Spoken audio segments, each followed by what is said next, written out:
Waja'ala minha zawjaha liyaskuna ilaiha. Nah ini dia. Maka Allah ciptakan istrinya Hawa dalam rangka untuk membuat sakinah, jiwanya menjadi tenang.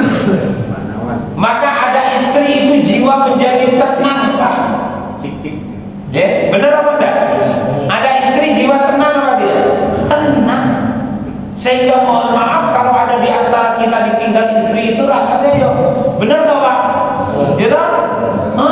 Ada di sini yang sudah ditinggal duluan selain beliau. Mana lagi yang lain? Ada yang lain? Belum tahu? Itu rasanya sedih. Karena istri itu menurut hukum di dalam Quran ini membuat suami itu tenang. Tapi kadang-kadang ketika istri masih ada di sio-sio. Sosok kadang-kadang begitu loh, Pak. Tapi giliran istri tidak ada, wes langsung apa? Sedih setengah.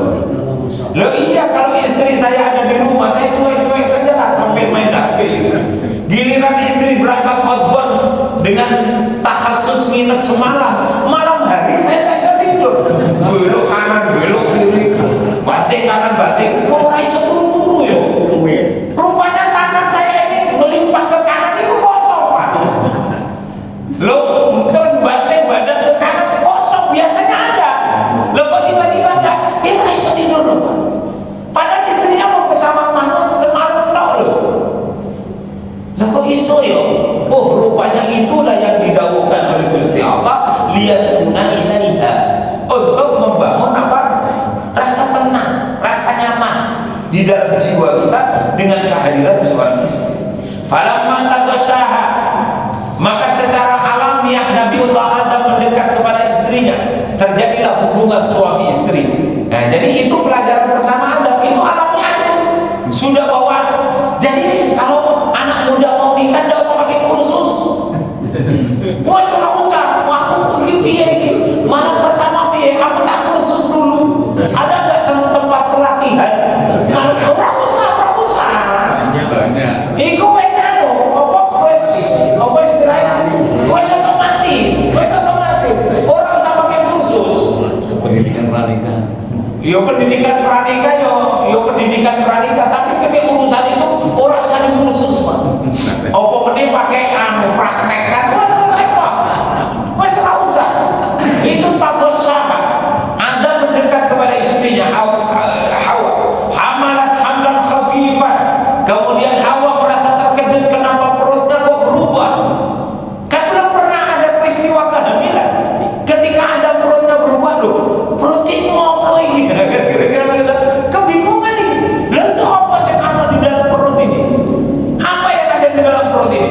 Famarrat bihi, maka kehamilan itu semakin tumbuh berkembang semakin besar. Lalu Hawa bingung, ini yang di dalam ini apa ini? Ini yang di dalam binatang ataukah manusia? Bingung. Karena tidak ada keterangan, bingung. Di sini disebutkan Hawa dengan Adam itu bingung. Yang di dalam perut itu apa ini? Binatangkah? Manusiakah? Tumbuhankah? Atau apa? Karena tidak ngerti. Falamma azqalat da'awallaha rabbahuma, maka ketika Hawa merasakan berat membawa kehamilannya, sudah dekat dengan masa melahirkan, maka keduanya mengangkat tangan kepada Allah.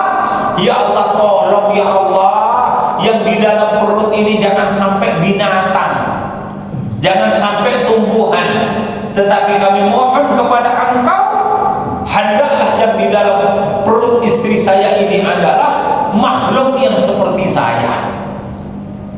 Maksudnya baik, salihan yang saleh, yang baik. Lanakunanna minasyakirin.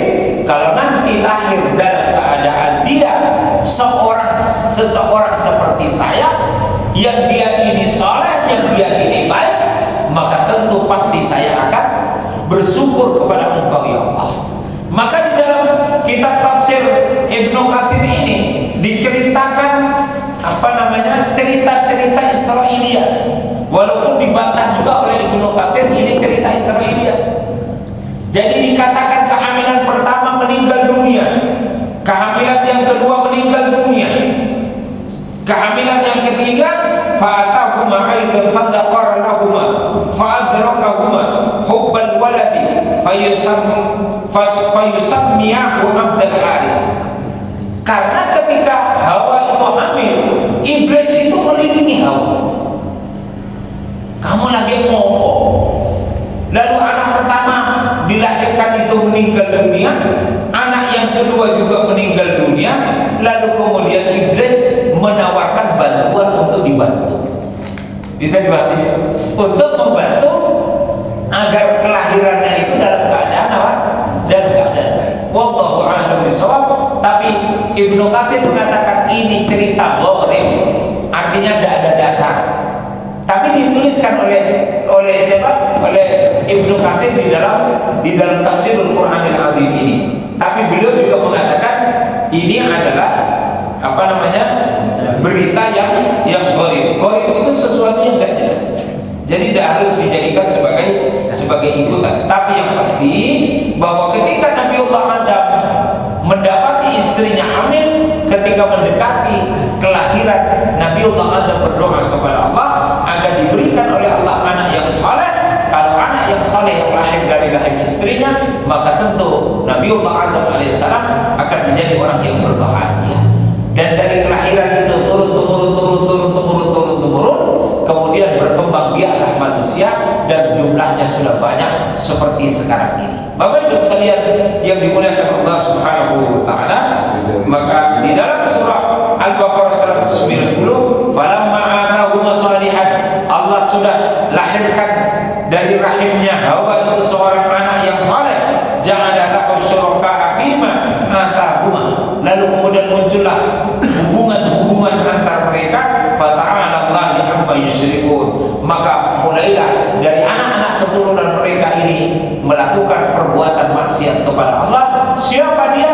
Dia adalah Qabil ketika membunuh anak kandungnya sendiri Habil. Jadi muncullah persyarikatan antara anak keturunan Adam melakukan kerjasama dengan bangsa iblis, namanya ja'ala lahu syuraka.